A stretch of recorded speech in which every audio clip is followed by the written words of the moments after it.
So you watch the 2 things you should not do in a gym for your knees. Want to learn 3 things that you want to do for your knees? Stay tuned.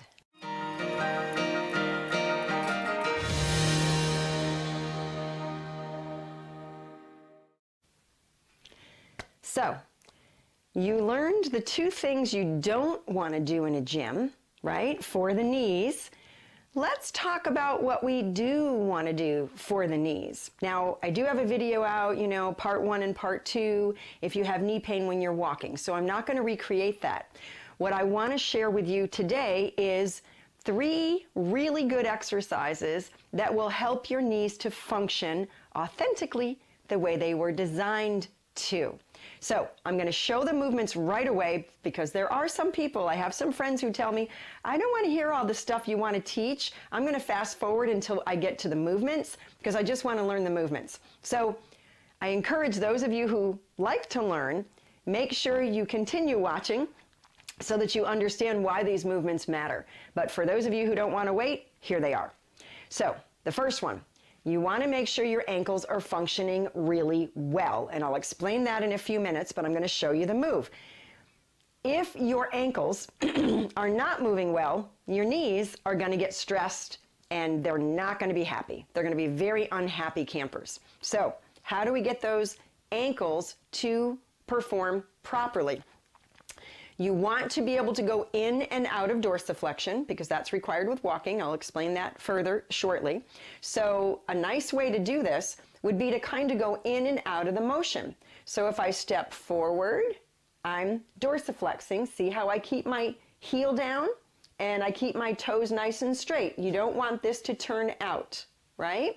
You don't want that foot to turn out. So I'm going to go all the way forward here, and if I move ahead of my chair so I've got room and I don't hit the wall there, you can come back. So I'm going to go forward in dorsiflexion and I'm going to go back in plantar flexion. So this is a beautiful way to mobilize your ankle in sagittal plane, or that forward and back plane of motion. And again, I'll explain more detail for those of you who want the detail after I show you the motion. So that's a beautiful way to warm up your ankle. Now what happens, there's 3 planes of motion, let's do the other 2, okay?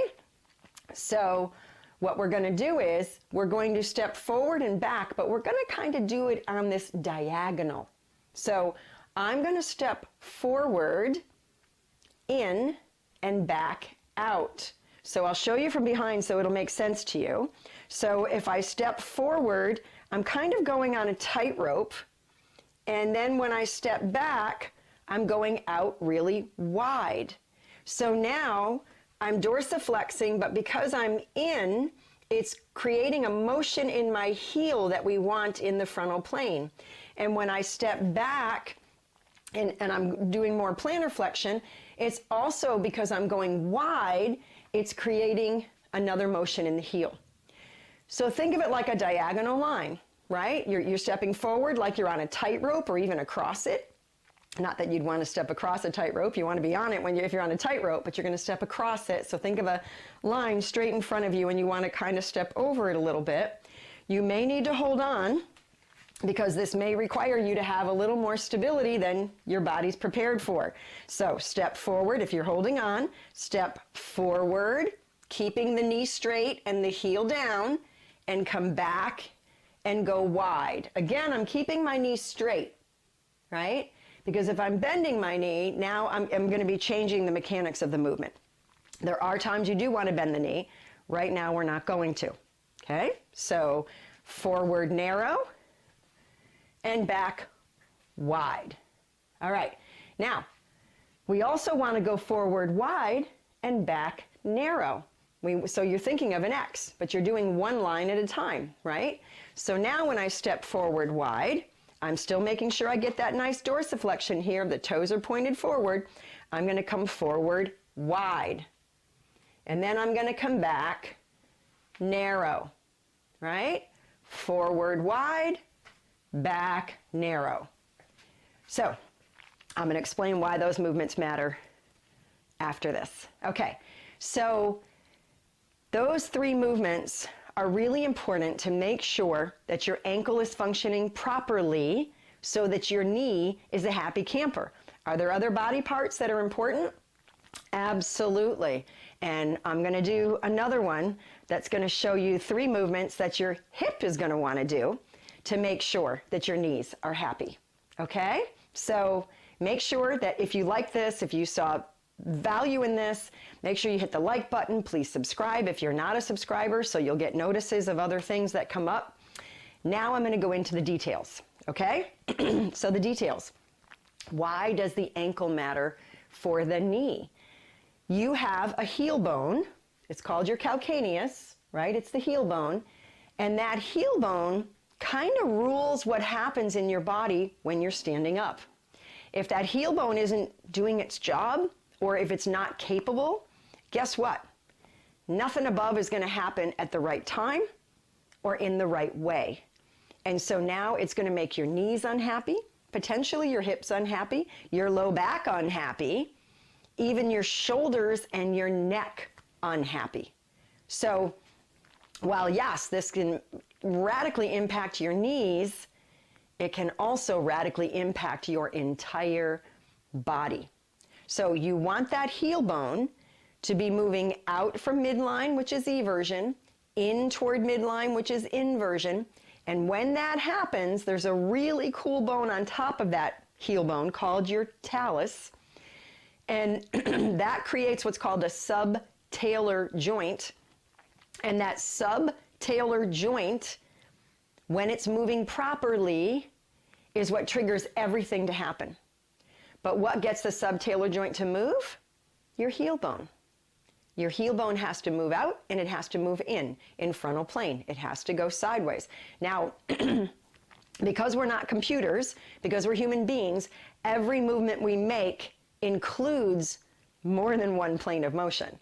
Now, you've seen some of those amazing dancers. One of my very favorite on So You Think You Can Dance was Fiction, because he was jaw-droppingly talented and amazing. But what these dancers do is they move in one plane of motion at a time, which is what makes them look robotic, right? So if sagittal plane is forward and back, frontal plane is sideways, and rotation, right? Transverse plane is this. If I do one plane at a time, there's transverse, there's sagittal, there's frontal. That just made me look robotic, right? Now, I don't even attempt to have any skill in that. Dancing is not my gift. But you can see what I'm talking about, okay? So your heel bone is moving in more than one plane of motion at a time, which is why you want to train it in dorsiflexion and plantar flexion as you're going sideways, right? Now there's also rotation. I'm trying to make this video simple and effective for you.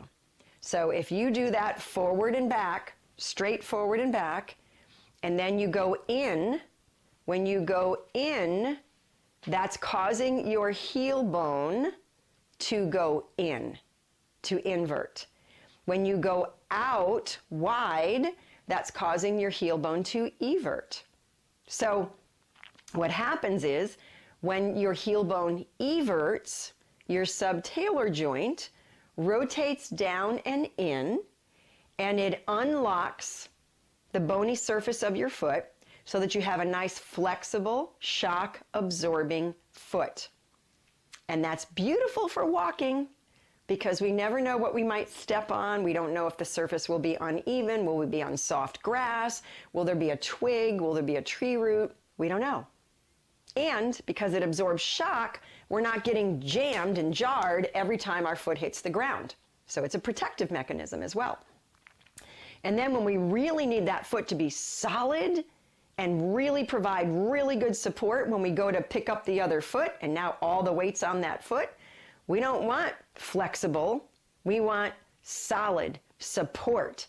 And that's when that heel bone inverts and your subtalar joint rotates up and out, and now that plantar surface of the foot locks, provides a beautiful osseous or bony support. And now we're solid. So everything starts from the ground up. Your heel bone kind of rules what happens when you're walking, when you're running. Well, some people run on the balls of their feet, so their heel isn't really a big part of that, depending on how you run. But you really want that heel bone to know what to do in dorsiflexion when your shin goes closer to your toes, right? If you want to do it non-weight bearing, it's this. But this is relatively useless unless you're a guitar player and you're tapping your foot as you play, right? So, but for real life, authentic function, we want it to do it in weight bearing. Same thing with plantar flexion, right? Have you ever walked up a hill? Guess what? Walking up a hill requires a lot of dorsiflexion. If you ever walked down a hill, walking down a hill requires a lot of plantar flexion. And you want that heel to invert and evert. It's got to do it, or your knee's not happy. Your low back's not happy. Your shoulders aren't happy. Your neck's not happy. It really matters. I've had home care patients that couldn't dorsiflex well after a total knee replacement, and they thought going down the stairs, it was because their knee wasn't bending enough. They had enough flexion in the knee. The knee did have enough. You need about 110 degrees. It was their ankle. They weren't dorsiflexing properly. So because of, walking stiff-legged, when you've had that surgery and it's really painful when you first start as you're healing, they weren't really using their ankle much. And prior to the surgery, because their knee was bone on bone and they had a lot of pain, they weren't really using their ankle much. So it kind of lost motion. So we restored the motion, do a mob, we get them stretching and loading that calf properly. Guess what? All of a sudden they can go down the stairs better. So we really need that dorsiflexion. We need the plantar flexion, but most of all, we need inversion and eversion to happen both ways. We want full mobility in that ankle so that our knees are happy. All right? Okay, so please hit the like button if you didn't. Please subscribe if you're not a subscriber. And I will see you in part 2 of this when I show you 3 motions for the hip, which is above the knees. That's really going to help your knees be happy. See you next time.